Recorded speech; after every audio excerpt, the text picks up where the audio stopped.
Welcome to The Stacks, a podcast about books and the people who read them. I'm your host, Tracy Thomas. Our guest today is Danielle Evans, author of our January book club pick, The Office of Historical Corrections. We talk with Danielle about her incredible collection, completely spoiler-free. So if you haven't finished the book yet, don't worry, no spoilers.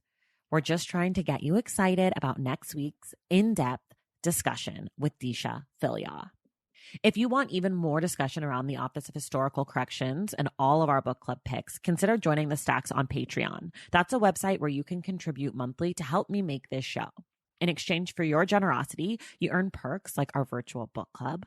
Once a month, I get on a video chat with other members of the Stacks Pack, and we discuss the book and the episode in more detail. If that sounds like something you'd be into, head to patreon.com/thestacks and join the Stacks Pack.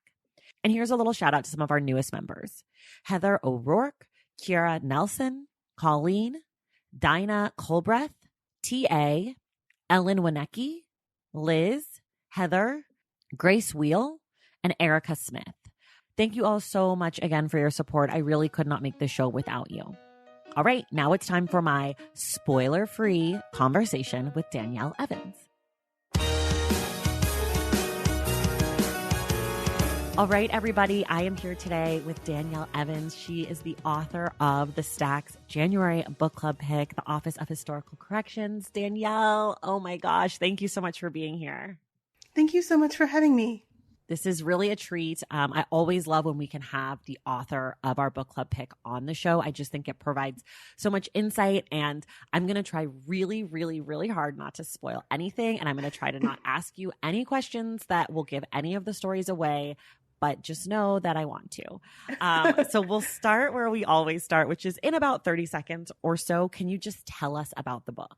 Yeah, it's a short story collection of 6 stories and a novella, and I think thematically, they're all, to me, about correction, apology, kind of reconsideration of the record. And in a couple of stories, that's a really literal question about history and both personal and national, and kind of revisitation of who got to tell the story and how it got written down. And sometimes it's a more subtle question of how we think about the past and what we inherit, how we inherit narrative, and how that sort of shapes who we are or who we want to be.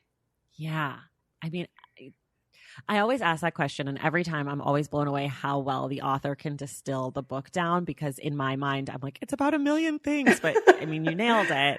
And of course, it makes sense because you're on a book tour and it's your book. Yeah, and you've I've spent had a lot years of with practice it, at this point.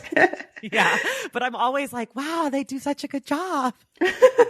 Story collections are tricky, though, because sometimes you're, trying to find the through line, but hopefully everything is also doing its own thing. And so trying to describe it as one project is a challenge. Right. Well, that's sort of my big overall question for you. And, obviously you'll speak for yourself and not everyone who's ever written a short story collection. But my big question, and while I was reading this book, it kept coming to me, which is, how are you thinking about putting a collection together? Are you writing 20 stories and then pulling the 6 that fit together? Or are you writing with this idea of correction sort of in mind? Are you writing and you realize, oh my gosh, there's something missing, I need to add a story? Like, how do you think about the collection as a finished book?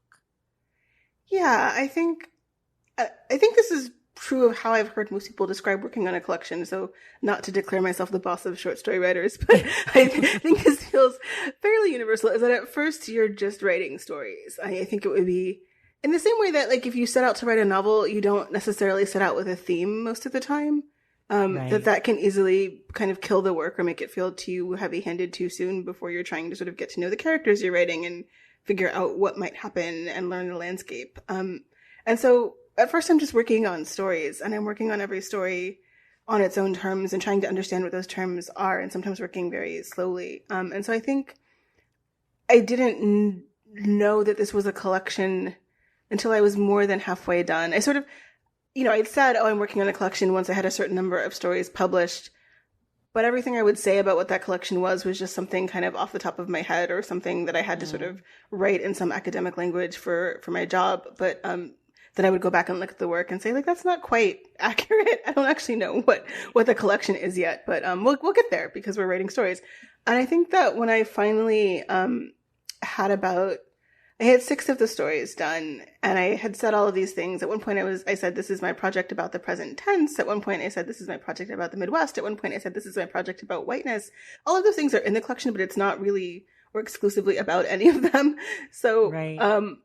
Those had all sort of failed me as descriptors. And I wrote the second to last thing I wrote for the story, which is a story called Why Want Women to Say What They Want, which was one of the stories that's sort of more explicitly about that question of revisiting records and kind of ownership of story. And then I had a moment of clarity where I saw that that was a more explicit version of the question I'd been asking in a lot of the other stories, and kind of understood the through line of the book. And once I understood that, I was also able to turn a novel that I'd been working on for a long time into a novella that somehow was the bridge between the two projects, that it was the thing that I've been writing all this time, and it was also another kind of very explicit framing of the question I realized that a lot of the stories had been circling. And then only kind of once all the stories were together did I understand what the book was about enough to like develop any language around it. And I did in editing think about, especially in story order, think about, well, what are the recurring questions of this book? How do I want to start the book? Where does the book end? As a whole project, kind of, if all the stories are in conversation, I want them to feel like they're talking to each other, but not necessarily saying the same thing. I want them to feel like you start the collection in the story that introduces the most things that are going to come up again, even if it also feels self-contained, and then kind of end in a place that circles back to a lot of those questions, but feels different. And in the middle, I'm just sort of thinking about not making the shifts in between stories feel either not enough or too abrupt. Like I want every story to feel like you've entered a new world on its own terms, but I also don't want there to be sort of very jarring tonal switches between stories if I can help it. So a lot of that sort of order in the middle is just thinking about the experience of reading the book and reading the book as a kind of long conversation. I did cut one story because it just felt Do you miss it? Not really. I felt like in order to fit in the story collection, it would need to be a lot longer, and it would need to be I thought I was going to do like balance work for one of the other stories, and then I thought I would have these 2 stories that were kind of speculative, and one would be kind of more dystopian and one would be more utopian. And then my utopian story kind of took a turn. So I felt like I didn't need balance after all. And so I'm glad that story has been published elsewhere. It's, published online in an anthology, and I felt like I liked the version of it as it existed, and it didn't make sense to try to turn it into something else to fit it into this project that I felt like didn't ultimately need it. Wait, so which one is the dystopian one? The novella. Oh, okay. I was thinking, I'm like, It's not quite. It's like loosely dystopian. It's not quite dystopian. Barely. It took a turn toward dystopia from like what I'd initially thought it was going to be. I see. And then a lot of the things that I'd sort of predicted as dystopian ended up just being real by the time it actually got published. So. Well, that was sort of my question because, I think one of the things about books that's always so interesting, and I think it's true in movies and television, but for me, a book person, I think about it all the time. I know that authors work on their work for a long time before it ever even sees an editor, let alone goes through the whole process of being published and all of that. And then by the time it gets to readers, it could be like on a really fast turnaround, I don't know, a year, but usually it's multiple years of work. So when there's things that come up in these books, like your book, that are truly just something that happened yesterday, like, what does that feel like as a writer? Do you feel like, holy shit, I nailed it? Or are you sort of like, ugh, it's too on the nose? Yeah, it depends on the thing. I mean, sometimes you're horrified and sometimes you're just mad. And sometimes you do feel like prescient. But yeah, I was actually a little upset. I mean, I was upset about a lot of things this summer, but I was when there was that whole conversation about Juneteenth and people having history wrong. I was like, oh no, because this was supposed to be like a joke to signal that we were in a slightly different future where there's this kind of bakery that's celebrating a gentrified Juneteenth, but doesn't actually know the context for it. And that was like a signal. And I was like, it's not even going to read as a signal anymore. It's going to read like I revised the book like 2 months before it was published to try to like be topical. Right. But I mean, I felt like it didn't fundamentally change the terms of that story. It was one of those things where had it not been in galleys already, I would have like frantically snatched the book back and tried to make it slightly different because I wanted it to read as a marker that we were in a different world and not as an echo of our own. But it was too late, so I decided to live with it. And I don't think it fundamentally, I think there are still plenty of ways that you know that we're not quite in the same reality in that story. And also that the larger questions of the story don't really require their own reality. Like the larger questions are the same questions a lot of us are asking ourselves anyway. Right. Right. There were other stories where it was a more troubling kind of negotiation. Like there's a story in the book that involves a Confederate flag bikini, and I wrote the first draft of that story in 2013, maybe 2014. But and then there were a couple of horrifying incidents that made us, as a country, reconsider our relationship with Confederate iconography. And I wasn't sure where that conversation was going. And it wasn't my intention when I wrote the story for it to be a commentary directly on that conversation. I thought, again, that sort of its larger question was about kind of race and power and again, who a story belongs to. But I worried about it being sort of read into a discourse that I hadn't intended. And also I was like stepping back from the conversation a little bit just as a person and kind of trying to see where the conversation was going. I'd written about, I grew up in Virginia. I went to a high school named after a Confederate general. I wrote a story that was about the sort of irony of a high school that was mostly students of color being named after this particular icon in my first collection. So it was something I've been thinking about for a very long time. It didn't feel topical to me. But I also realized that like other people would read it without that context. And so I held on to it for a while and I thought about how to sort of set it in a context, partly just to date it, to make sure that it didn't feel like I was trying to sort of intervene in a present argument, but to sort of set it concretely in a period before that conversation had happened. And I don't know actually fundamentally whether we've, I feel like every time we have some radical breakthrough in the conversation of race, it feels often alarmingly temporary. So I'm not, I'm not sure that we've actually changed much in terms of the way that we think about that part of the U.S. past. My high school did change its name, so that was a surprise. Wow. Actually, the school board wrote to me because they'd had my essay that I'd written like when I was 16. Like, we just want you to know. Which was sort of delightful and unexpected. But in general, I didn't think the world had changed enough that the story would be unrecognizable. And I thought it had enough of its own operative questions that it wouldn't feel like it was just a commentary on a topical debate. But I did wrestle with that. Right. I have to say that story is my favorite one. I think that was my favorite in the whole collection. It just really, I thought it really worked now, and I don't know what it used to be or what it, what you were grappling with, but it worked for me. That was a story as I was reading the book that I was like, oh, this collection. Oh, okay. Like it, because as you were saying, you kind of want the collection to build and you start talking about things that you talked about in previous stories in different ways. And by the time we get to that story, I was like, yo, this is like, I'm here. Like I was fully with you by that point. So it definitely worked, at least in my humble opinion, which, who cares, but that's what I think. Obviously a lot of people. Well, I mean, people pretend to care. They more just want to hear me they more just want to hear what you say. They just want to hear my questions. They don't really care about what I think, but that's fine. I don't really care either. But you mentioned this earlier. You were talking about how you weren't quite sure what the collection was as you were writing it. Is it your collection on the Midwest? And you said on whiteness. And I do want to talk about this idea of writing white characters, because I think so often the question comes from the other side, which is like, can white people write people of color? Can they write Black folks? Can they write queer folks? Like, what does that look like? Can straight people write, like whatever that is? And I'm curious because I think that you write white people. I don't know if I've ever seen anyone who's not white, I guess, or I don't know what you identify as, but write white people in this way.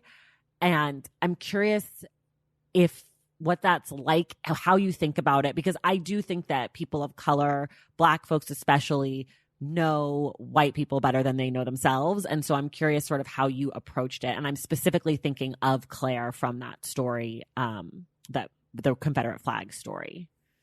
Yeah, I mean, I think there's a larger answer, and then there's an answer more specific to that story. So I'll try to give you both. Okay. The larger answer, I think, my new answer to this question when I get asked it by white writers or by writers who want to write outside of their group, when there's like, can I do this? Is I don't know, can you? Because I think that fundamentally, like, yes, it's a political question in the way that all craft questions are political on some level, but fundamentally, I think it's a craft question before anything else, right? Like the way that I understand character is that you have to understand the difference between someone's inner life and someone's outer life, right? You have to understand the difference between someone's interiority and someone's exteriority, the difference between what they think and what they say. And that's how you get complexity, and that's how you get nuance, and that's how you get the capacity for surprise that kind of creates a narrative engine, because you don't know what somebody's going to do if there's a conflict between what they want and what they're saying. Right. And I think that a lot of people's understandings of people who have less power than they do, or even people who they just don't spend a lot of time with, is very surface level, right? They only sort of know the exteriority. And so I feel like if you've never been in a minority in a setting with a group of people you're trying to write about, if you've never heard an in-group conversation between a group that you're trying to write about, it's probably going to be very challenging just to get it to feel like good characterization. And I think that often it's going to be challenging in a way that you don't even know what you did wrong. And so it feels like an attack when people are saying, oh, but this doesn't ring true, because it rings true to you because you only know half the story. Right. And so right. I'm skeptical of work that people want to do on the page without doing in the real world. And I think, if you aren't in situations, and I think that most of the time when people have a life where they are often not the sort of dominant group in a situation, they get used to reading those signals. Yes. And so it doesn't mean that like you're biologically destined to not be able to write about certain people. But I think if you're not in that position in your life ever, if you're never not around people who mostly share your race and class and orientation, like, I'm skeptical that you want to write a character that you don't want to interact with in the real world. And wow, that's such a great point. I've never heard it quite put that way, but yes. Right. Because I think it's either like it's either a power thing where you're like, I don't like people that I can't control, but I'm going to control this, or it's like a less sinister, you're only writing this to be relevant in some way. Like you're afraid that if you only write about the actual world that you spend time in, people will say, oh, but this is like a niche text. But people say that all the time about all kinds of beautiful books, right. Like you'll survive that. Like you'll survive being labeled as being from the bubble you're from, just like everyone else did. And so I think that is part of the larger question for me, is about motivation, about context. And I think the context of your life tends to show up in the work. And if the context of your life is completely white or completely straight or completely whatever it is, or even everyone who's like not a member of that group is someone who like works for you, or a child, or someone who you have some sort of power over, you need to be careful about just like thinking through how you're going to layer that character and kind of what other kinds of input you're getting, and not necessarily like tapping one of the people who works for you on the shoulder and saying like, read this for me and tell me if it's offensive, but like actually thinking about what other kinds of ways you can be a party to people's in-group conversations enough to get a sense of what they don't say to you. I still have to say that I think that most people of color have some sense of how white people talk to each other, because a lot of our contexts, even if we never experienced that in our actual lives, which would be challenging, all of the media would sort of signal to us what that feels like. And so I didn't feel necessarily like that was a challenge. I felt like the challenge of that story for me was that, I'm trying to say this without giving too much of the story away, but I do think part of what I want for the shape of that story, and the shape of several stories in the collection, is to kind of invoke and then problematize a kind of easy narrative about empathy. And so that character had to be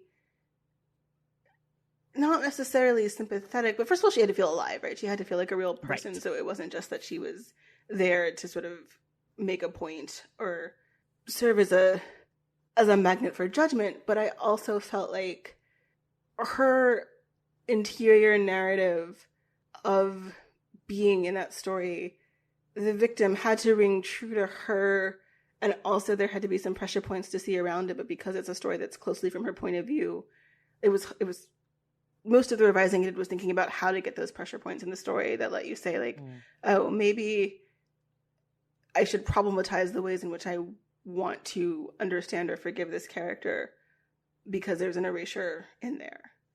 And so the balancing act of that story was trying to write a story that was in some way explicitly about white privilege, but also writing a character that people would identify with enough that, like, there could be a real examination, and also writing characters who were not white that you could sort of see existed in the story but were being kind of pushed out of it. Right. And so that was the balancing act there, because I do think there's also a way of writing about racism where people who assume that they are not racist will read the story and say, oh yeah, this is a terrible racist character, and not see themselves in that character at all. Yeah. And so writing a character that people can sort of see something in, or see a willingness to forgive or excuse in, even if they're not white, and then kind of wrestle with that instinct, was the balancing act I was trying to go for in that story. Yeah. That makes a lot of sense. This is sort of a shift. Actually, it's a huge shift, but it's something that I always like to ask folks who write fiction about, which is, how do you name your characters? Yeah, and I wish I had a better answer. I feel like everyone says that back to me every time I ask it. They're like, I don't know. I wish I had a better answer. I'm like, no, always love the answer. Yeah, I think that sometimes names are just really about sound to me, because I often not often, but I sometimes do change a character's name, but it almost always has to have the same number of syllables. That if I try to change the syllables, it throws off the story somehow. Which is sometimes fun, because you do a find replace. Like, once I tried to change a Phil to a Carl and accidentally invented the city of Carladelphia. So careful with your find replace searches. Most of the time, I feel like most of my characters' names, they're not like a name. You know, sometimes a name announces something about this person's context. Right. And I feel like, if anything, my name's maybe signal generation. But I did... There's a character named Cassandra that I thought was fun because she's a historian and also anxious about the future. And so that was a kind of deliberate invocation of a kind of larger context. A lot of the times I'm just trying to think of a name that feels like it suits the rhythm of the story and like it suits that character. And I rarely change the name of a primary character. I think somehow I have to know what that person's name is before I can write them. I do sometimes change the names of secondary characters, because as I get to know them better, I realize the name somehow didn't suit them. Or sometimes I just end up with, especially in a story collection, because you're writing them far apart, you realize you have two secondary characters with the same name. So, like, right up to the galley, I think it made it into the galley, but like every version before that, there were two Charlies in the collection. And then I panicked on the final sort of copy editing notes sent them. And I thought, oh God, I have to change this name. And I was so afraid that I was going to pick another name that I'd accidentally used for a secondary character, that I went to one of my list of names that they're like names I don't use because they're associated with people like so intensely in my actual life that I'm never going to use this name. But I went to the list of like problematic names. And so, because I used to know like 3 problematic Joshes, but I don't know any of them anymore. So I was like, okay, he's not Charlie anymore. Now he's Josh, because I know that I've never written a Josh, because I used to know so many problematic Joshes. So, oh my gosh, I love that. Do not use list. But yeah, I try to avoid names that I have like strong, intense personal associations with. And other than that, it's just kind of trial and error or luck. I think that's a great answer, actually. It's one of the most detailed ones I've ever gotten. So I appreciate you taking the time to answer this question, even if you thought it wasn't a good one, because I really liked it. No, it's a good question. I just don't know that I have a good answer. So thank you. No, I meant that. I meant like your answer was really good. I liked it. I approve. Okay, so one of the themes that popped out to me in this book that I don't think we've talked about yet, but I thought was very present, was this idea of sort of grief and the ways that women can experience loss and how they can carry loss. And I was wondering if that was something that was there from the beginning or if that was something that kind of took shape as the collection came together. Yeah, I mean, it was probably there from the beginning, but one of those things I didn't know was there from the beginning, which seems very, very obvious in retrospect, like that I was writing this book while my mother was dying and I was writing about grief. But I think that like a lot of the writing gets done because your subconscious doesn't show you what you're doing until it's already done. I think I said in another Q&A, someone asked, like, how do you know a story is done? And I'm like, you know that the story is done when it's tried to kill you and failed. But I was being a little tongue-in-cheek, but I mean that. And that I think that, for me, the most interesting part of a story is not always the ending, but the moment a couple of beats or sometimes a couple of pages before the ending when the story kind of breaks open and reveals to you what it was actually about. And I think I like that moment because that's the moment when I get to be surprised, right? Like, as I get closer to the ending of a story in a first draft, by the time I'm nearing the ending, I sort of know how the plot is going to conclude. But the part where I realize what the story has actually been about all along is often surprising and bewildering to me. And then often I have to, like, revise heavily to do what it turns out I was actually doing.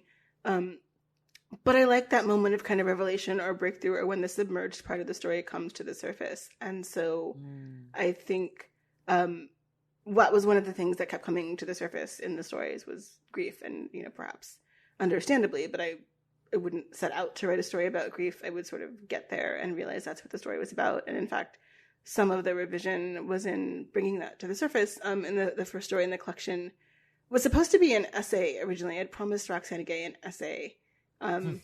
And she did say I could write an essay or a short story. And I said, essay, like, I have so many things to say about the body, because that's what the issue was. And then I had nothing to say about the body. So, that I could say in an essay form. And so I sort of sheepishly sent her a short story, which I think was, it was almost finished, when I sent it to her and when it originally was published. But when I went back to it, it was also much longer than what I was supposed to have sent her. And so I was trying to condense it, but I also think I was still not ready to get to the sort of actual sort of embodied grief of the story yet.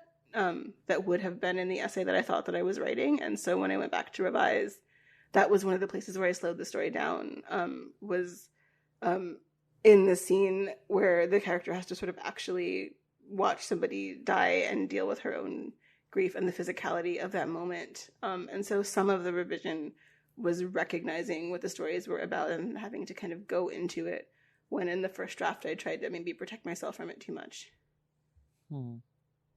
Does that happen for you frequently when you're working kind of on these different stories, right? Like, each story is its own world, it's their own people.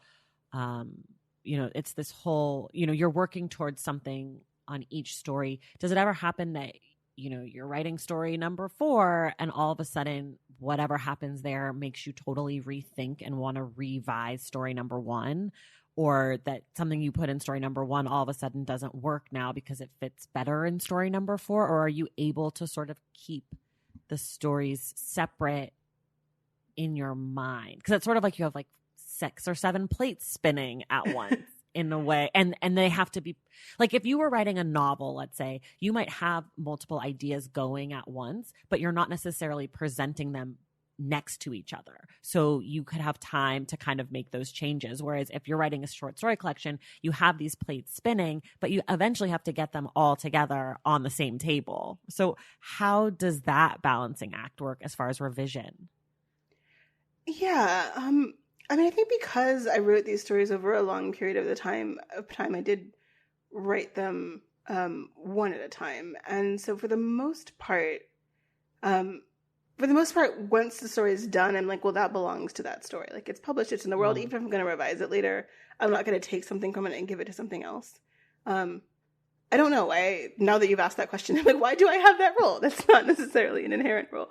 But I feel like the story can change and adapt on its own terms. But, like, I'm not going to tell that same exact story again or steal its material for something else unless I was somehow going to throw out the story and start over. But if it exists in the world, I'm probably not going to do that. So I do think that thinking about how the stories fit together, sometimes it's really tiny stuff. Like, there were 2 appendectomy scars in the first couple of stories in the collection. And I was like, well, they can't both be appendectomy scars.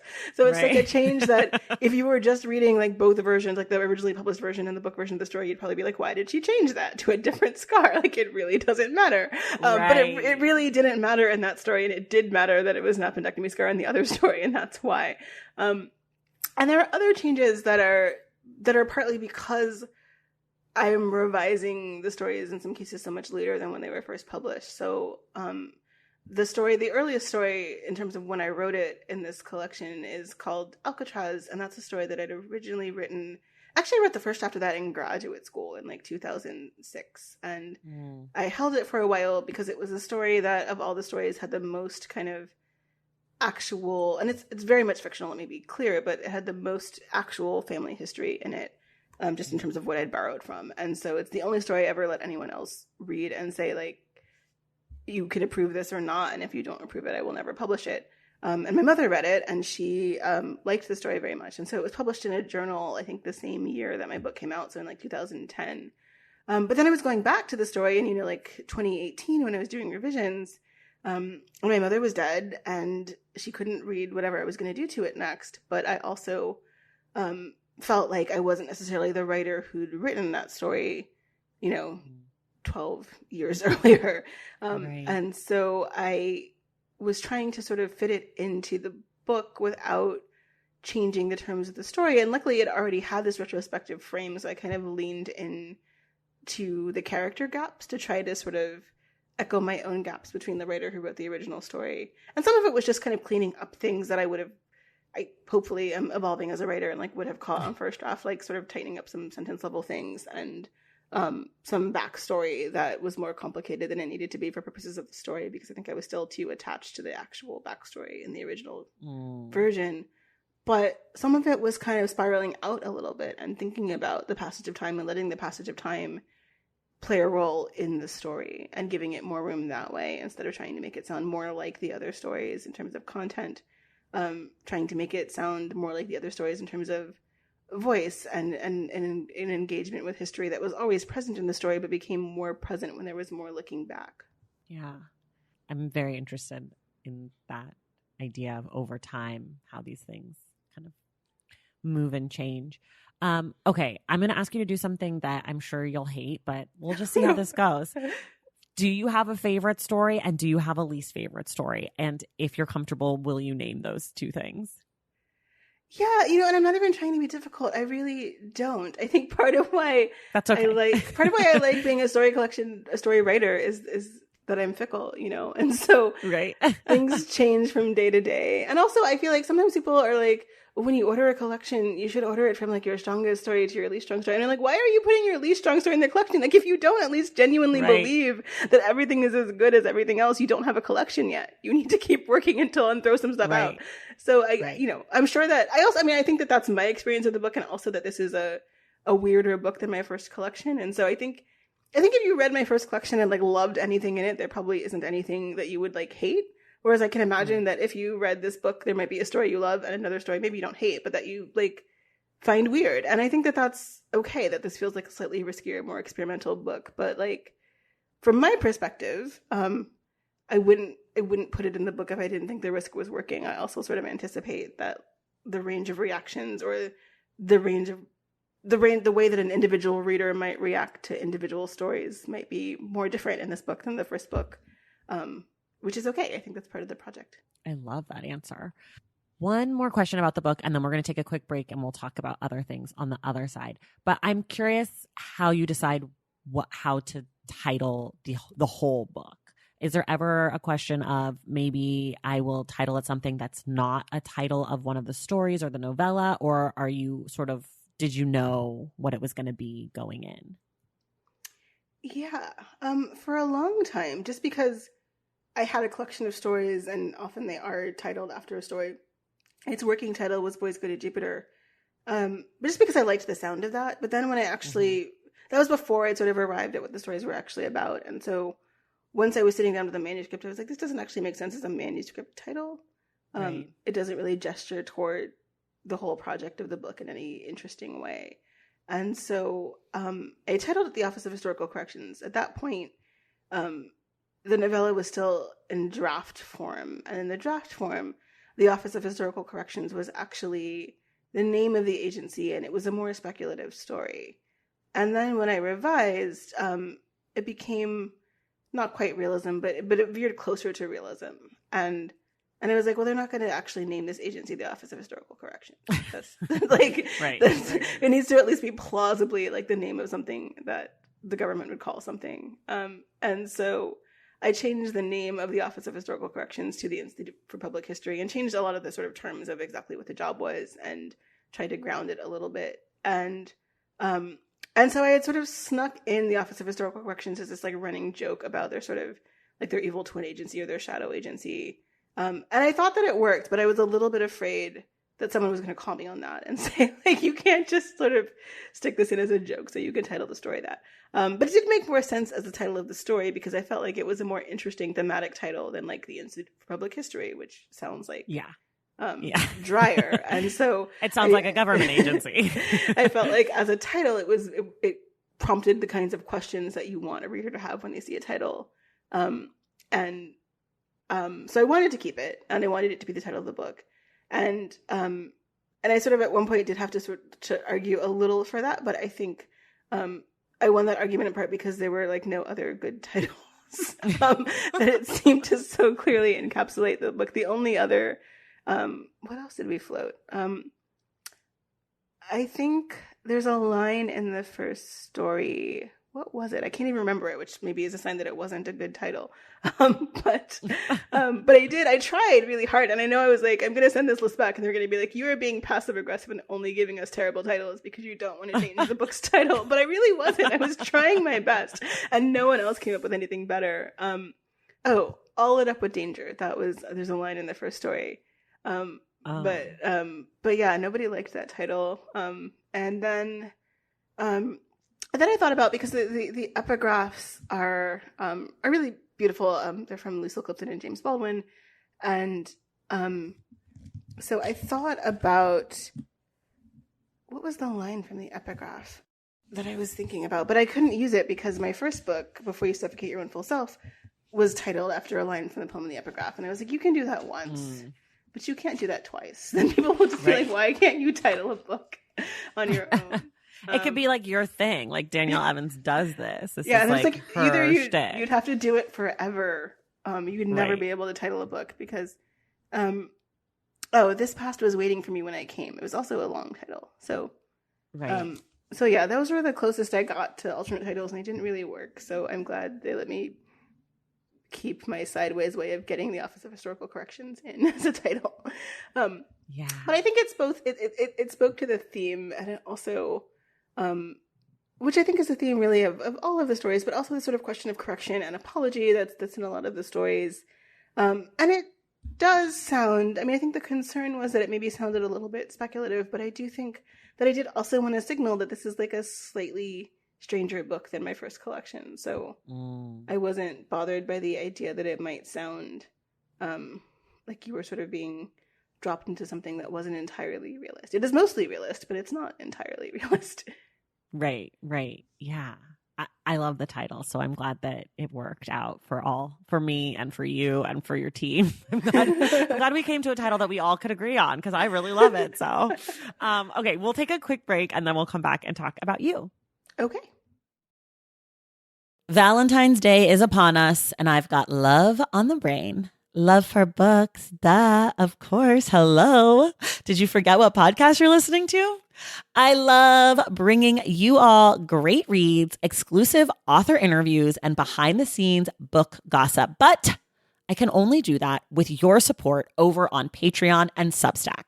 Our Stacks Patreon community, also known as the Stacks Pack, is where you can go for book club meetups, a private, very active Discord, and a year-long mega reading challenge to help you achieve all your reading goals. Plus, you also get that monthly bonus episode. Now, over on the Substack, you can subscribe to my newsletter, Unstacked, where I keep the book conversations going. I also give you a healthy dose of sports and pop culture, definitely some hot takes happening over there. And again, that bonus episode. If you don't have a few dollars to spare, don't worry. There are free options on the Substack and the Patreon to get you a little extra stacks magic. Making this podcast is a total team effort, and by supporting my Patreon and my Substack, you allow me to support my amazing team that makes the show possible every single week. So if you or your friends are looking to meet other book lovers and support this indie podcast, come hang out with me on Patreon, Substack, or both. I would love to have you. And since we're talking about love, you can gift subscriptions to the Patreon and the Substack for that special reader in your life. For the Stacks Pack, head to patreon.com/thestacks. And for the newsletter, head to tracythomas.substack.com. And also, there are links to both in the show notes. Okay, see you in the stacks. All right, we're back.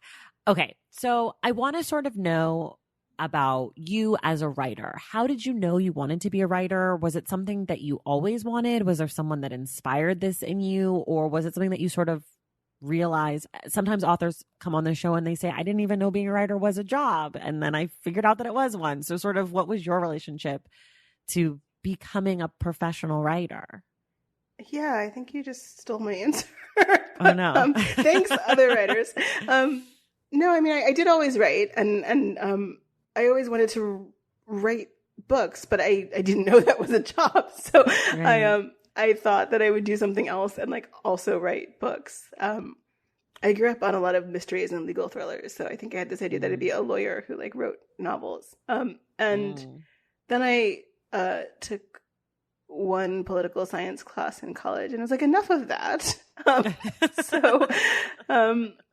Yeah, I sort of went to college with a life plan, and then I ended up majoring in anthropology and creative writing, which were closer together than one might imagine in terms of being about attention to the world and attention to narrative and attention fundamentally to the way that people understand themselves and understand the structural rules that govern whatever they're trying to do or wherever they're trying to succeed. And I was lucky to have some really great undergraduate teachers, and in retrospect, I realized sort of uniquely lucky, because I think that undergraduate fiction classes, especially for women, especially for writers of color, can be rough places. But it was also the first time that I felt sort of challenged as a writer. Like, I mean, I think I also felt, oh, writing is something I'm good at. Like, writing is something I do, and then I get praise, and then I continue to do it. And it was the first time that people had sort of demanded that I do more, and while being very encouraging, said like, no, but you can, you could be better. And I was like, oh, okay. And so I think that I don't mean to downplay that I think workshop can be a really traumatic space for people, especially early writers. But I was really grateful for that space, because it was the first place I felt, because I had so much affirmation for my writing, that it was the first place that I felt challenged, and also affirmed, which is a balancing act. And I think a balancing act that as a teacher, it's sometimes tricky to get right. But I worked on my undergraduate thesis, and I still thought, in retrospect, this is a sign of my faith in the universe being, or at least my belief that I lived in a slightly different universe than the one that we actually live in. But my practical life plan was I was going to get a PhD in anthropology so I could be a professor, because I still didn't really understand how writer was a job with which you could pay your rent. And I think that is still an ongoing challenge. And so even for many people who have successfully found writing jobs. And so I thought, well, this will be a stable career path. I'll get a PhD in the humanities,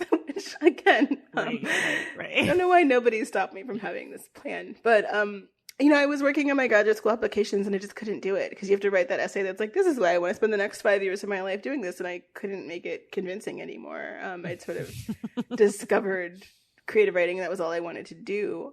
So I went to graduate school for creative writing instead. I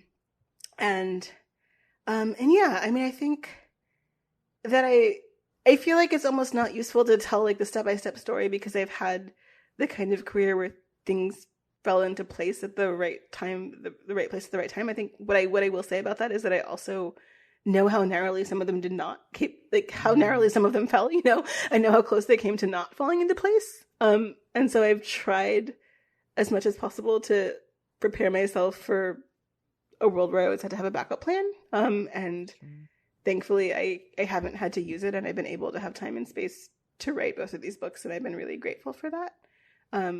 But yeah, that was a long way of saying I have no real other talents, so I'm glad this worked.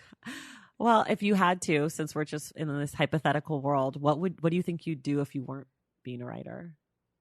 Do you think you would go and get that PhD, or not so much? Probably. I mean, I think limited to the actual, assuming I'm not actually getting any new superpowers on the 21st, limited to the powers I actually possess, I think that would be the best use of my talents. Would be I would have probably gotten a PhD in anthropology or history and seen where that got me. And I probably would have needed a backup plan for that too. So, sure. You know, who knows where I would have ended up. I think,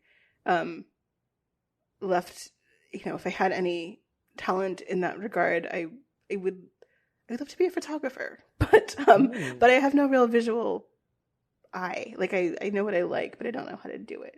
So yeah, sure. I think, I mean, all of my other kind of creative admirations are for things that I have absolutely no skill set in. Yes, I think that's correct. I think that's where I am too. I have a lot of dream jobs that I have zero qualifications for or zero talent in, but you know, like one day I'd love to be an investigative journalist. No clue how to do that, but one day I'm going to be like Carl Bernstein or whatever. I'm going to expose some great scandal and I'm going to win a Pulitzer. And that's like definitely something that's on my to-do list right after flip the laundry from the washer to the dryer type thing. Yeah, I think journalist was on my career list when I was younger. And then I realized how much you have to talk to people to be a journalist. I was like, oh no. See, I like talking to people.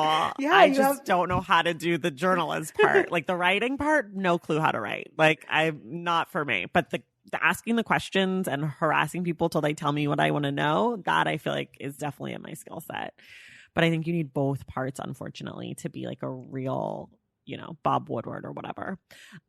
When you're writing, I mean, people who listen to this podcast know this is my most important question that I ask everybody, which is how do you like to write? Where are you? How often do you sit down to write? Are you listening to music? Do you have snacks and beverages? And that part's the really important part. Do you have other rituals? Are there candles? Are you in the dark? Are you in a bright room? Is it 5 a.m.? Is it 8 p.m.? Like, what is sort of your writing situation like? Yeah, you know, I don't have a routine, in part because I don't have like a set schedule in my life. And when I'm really writing, and I'm really excited about something or I'm in the middle of a draft, I tend to write in the middle of the night because it has the least distractions and like just on my couch with my laptop. And I you know, I'm so zoomed in and focused. I don't have food or snacks or coffee because it's the middle of the night, you know, but often that, you know, that's when I'm sort of in the middle of something that feels inspired. And often I'm not in the middle of something that feels inspired when I'm just trying to have a writing day.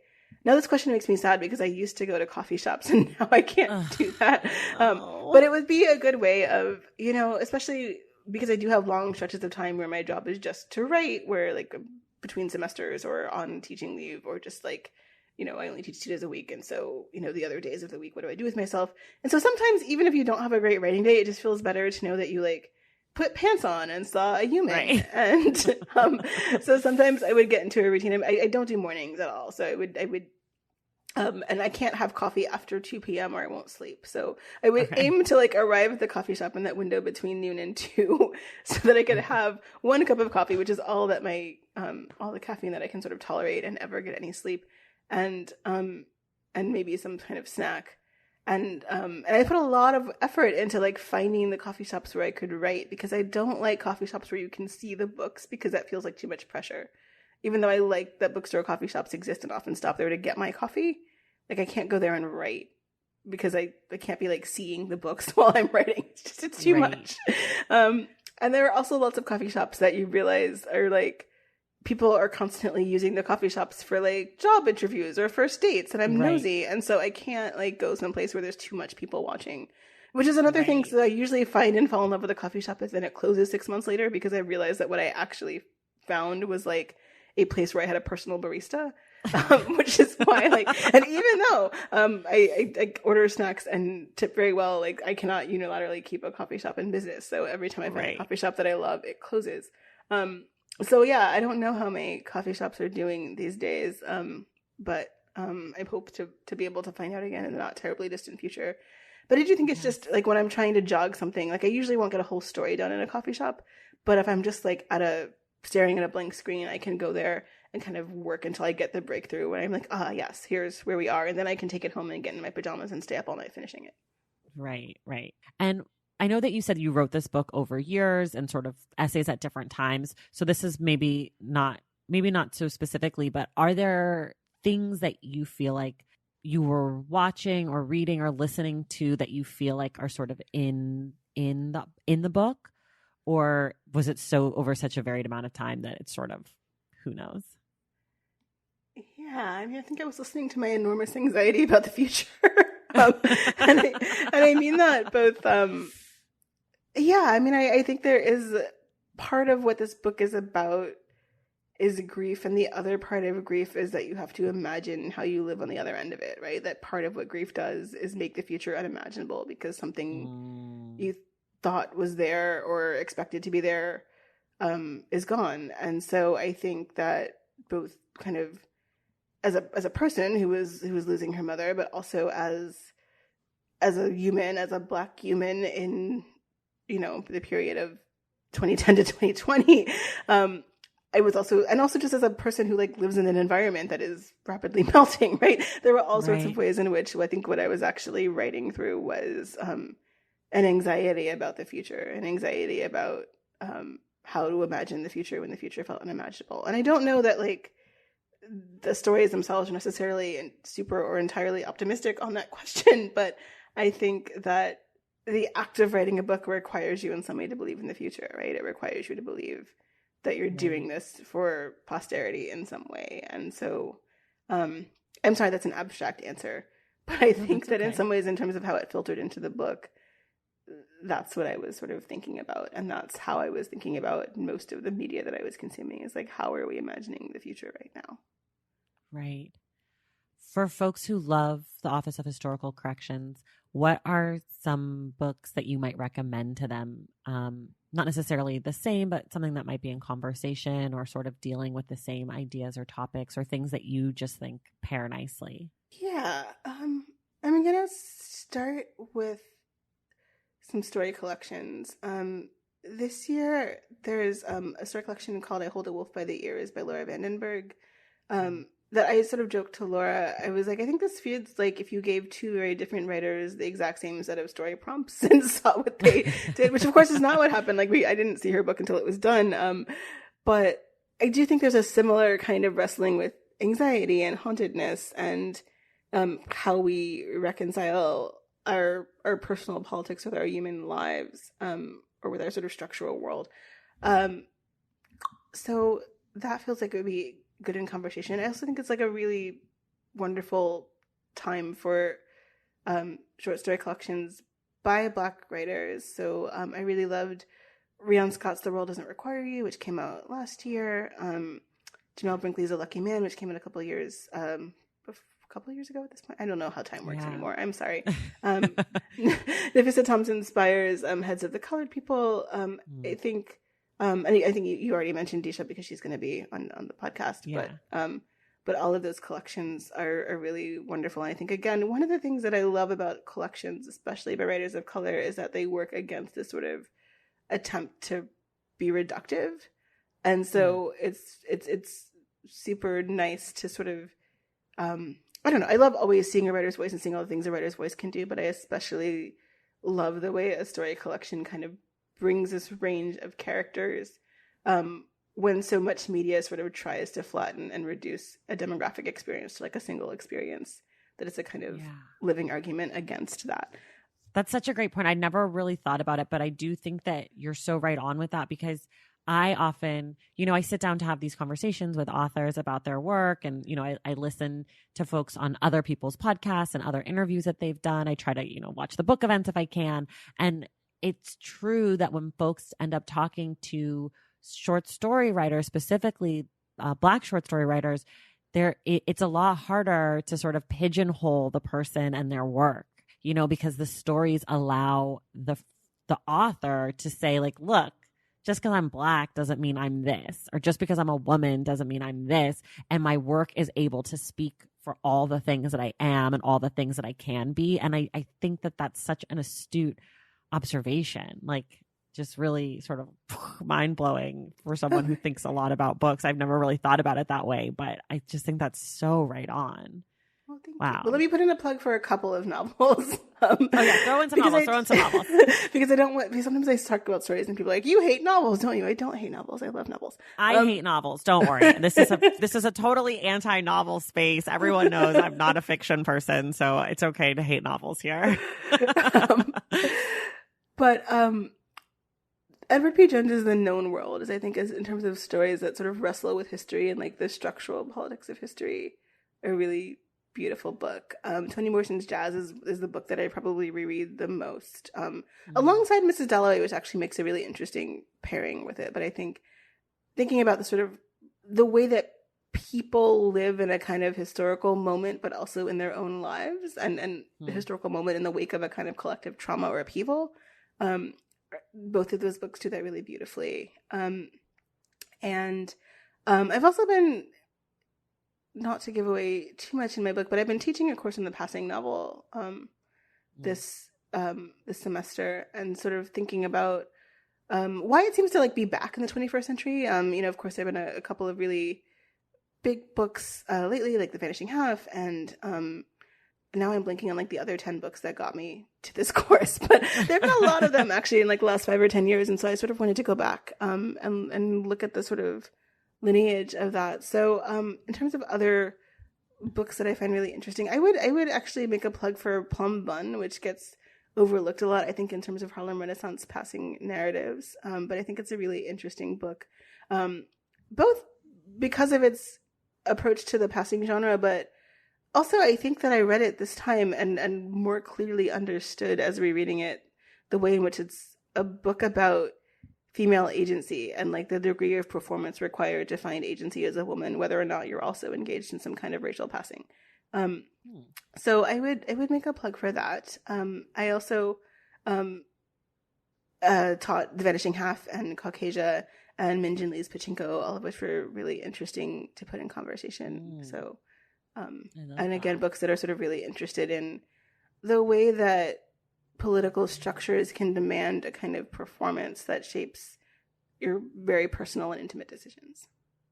Yeah. Okay. Very important question. What is the word you can never spell correctly on the first try? Strangely enough, it's disappointing. I always want to throw an extra P in there somewhere. It's an impossible word. I'm with you. I cannot spell disappointing or disappointment. And you know what? I find myself trying to write that word more often than I would care to admit. And it's one I'm with you. Any sort of disappoint is hard for me. Okay. I don't want to put too much pressure on you, so you can definitely tell me to fuck off. But do you know what comes next as far as your writing? Theoretically, I know what comes next in that. I know what I've promised my publisher, which that works. Which is a novel. And I also know that I think I think a lot of writing never gets any easier. And it's not supposed to, because you're always supposed to be doing something that you're not sure you can do. But the one thing that I do think I've learned in 10 years of being a writer is I should talk less about my work in progress. Not even to be coy or mysterious, just because I think that like once you say, oh, this is what I'm doing, you start to feel locked into it before you've necessarily gotten to the rules of the project on your own. That the more you talk about things, the more you impose rules on a thing that doesn't have rules yet. It's like you can't really like assign logic to a baby. And I think like some projects just have a long infancy. And the more you start talking about like, my kid's going to go to Harvard, the more you've sort of like jinxed the whole project.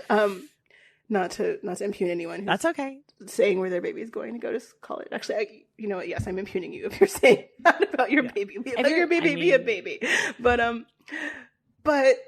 so I don't know. I know some things about it, and I don't feel like I know enough things about it to state them publicly. That's fair. That's fair. That's why I always like to give the out of, you can say like, go fuck off, because I know that some different people are in different places, and I don't want to lock anybody in, but I'm always curious because sometimes people are like, oh yeah, I turned in my book yesterday and it's coming out and this is what it is. So I always like to kind of pry. Those people can fuck off. No, I'm kidding. Yeah, those people, I mean, I'm kidding. they're I'm very definitely definitely those people. I'm always, whenever people give me that answer, I'm like, oh, I see what kind of human you are. I don't think we could be friends in real life. You're an overachiever. Have you received any pushback on this book in any way? And if so, was there any pushback that you agreed with or did or felt like was totally off base? Yeah, I mean, it's relatively new. So yeah, that's sort of why I wasn't sure. Not yet. And also I don't go looking for reviews, so I only see the ones that the editor sends me or that someone tags me in. And so yeah, maybe someone said something really mean about the book and I just haven't seen it, which is fine. Like, I think it's healthy to have discourse about books. And it's not healthy for me as the writer to be like poring over, the Goodreads reviews, trying to find the one person who didn't like it. So, yeah, I don't know. I don't know that I would see it if somebody gave pushback. My dad, I think, is reading all of the reviews because he was very upset that someone gave me 3 stars. And I just had to be like, Daddy, you can argue with all the people you want on Amazon, but just don't tell me about it. Oh my gosh, that's so funny. I don't know. I don't know what their objection was, but that's so funny. Okay, so I need to get your dad on the podcast. You need to get him on the podcast, and he will tell you what he's mad about. That's so funny. Okay, the sort of flip of this, and maybe you won't know this either, but has there been anyone that you thought was just like such a cool person that read your book or expressed excitement about your work? Yeah, I mean, I don't want to sound like a dork, but I'm so excited when anyone reads my book, and I think that because I'd held on to this for so long that some of it was even just the first couple of blurbs from Roxanne, Kelly, and Kristen, and Rebecca, and Wiley, like. No one had read that book yet, and so that feels to me like somehow the more precious, nerve-wracking thing is like, will somebody say something nice about my book before anyone else has? But I did really, in terms of the things that I have read, there was a really beautiful review by Katie Wellman in the New Yorker that I felt like really kind of captured the project of the book. Alicia Keys said something nice about my book. Like, Alicia Keys read my book because it was a Book of the Month Club selection. And it's been on a couple of people's, I think, and I don't even, because I don't sometimes listen to things. So like, I don't even know exactly what nice things people have said, but a couple people have been like, someone recommended your book on the radio. And it'll be some person that I have no idea how they even know who I am, which is kind of lovely. So, yeah, I mean, I think that I feel generally it's a charmed life to like have friends who you respect who are writers who will also read your work, and then when it goes beyond the world of writers to be read by strangers, kind of even more so. Yeah. Okay, this is my last question for you. If you could have one person read this book, who would you want it to be? Oh, I'm sorry to be sad, but my mom. That's okay. That's a great answer. That's who I wish could read this book. Well, thank you so much, Danielle. This has been really such a treat. And again, I just loved this book. I thought the collection was so beautiful and so strong and just really exciting and made me think in a lot of different ways. And it was not at all what I thought that it would be. Not that I knew what to think, but it was better than I could have imagined. And lots of people told me it was good, but it was better than those people said. They were like somehow underselling it, which is a little annoying. I like when people tell me this is really good and you're going to love it. I hate when people are like, oh, I liked it, but I don't know what you'll think. I'm like, no, if it's that good, you need to just tell me straight up. And for everyone listening at home, as you all should know, and if you don't remember, I said it at the beginning, but this book, The Office of Historical Corrections, is our January book club pick. So I will be back with Disha Filya talking about the book the last week of January. And I believe it's January 27th, but I don't have a calendar in front of me. So it's the last Wednesday of January. Danielle, this was such a treat. Thank you so much for your time and for this incredible book. Thank you. Thank you so much for having me and for reading the book. And I'm glad that you liked it. I loved. And everyone else, we will see you in the stacks. Thank you to Danielle Evans for being our guest and to Claire McGinnis for helping coordinate this interview. Remember, the Stacks Book Club discussion of The Office of Historical Corrections by Danielle Evans will be on Wednesday, January 27th with our guest, Disha Filya. Please make sure you're subscribed to The Stacks wherever you listen to your podcasts. And if you're listening through Apple Podcasts, please be sure to leave us a rating and a review. For more from The Stacks, follow us on social media at The Stacks Pod on Instagram and at The Stacks Pod _ on Twitter. And check out our website, thestackspodcast.com. Sebastian Alcala is our sound editor and producer. Our graphic designer is Robin McCrite, and our theme music is from Tegirigis. The Stacks was created and produced by me, Tracy Thomas.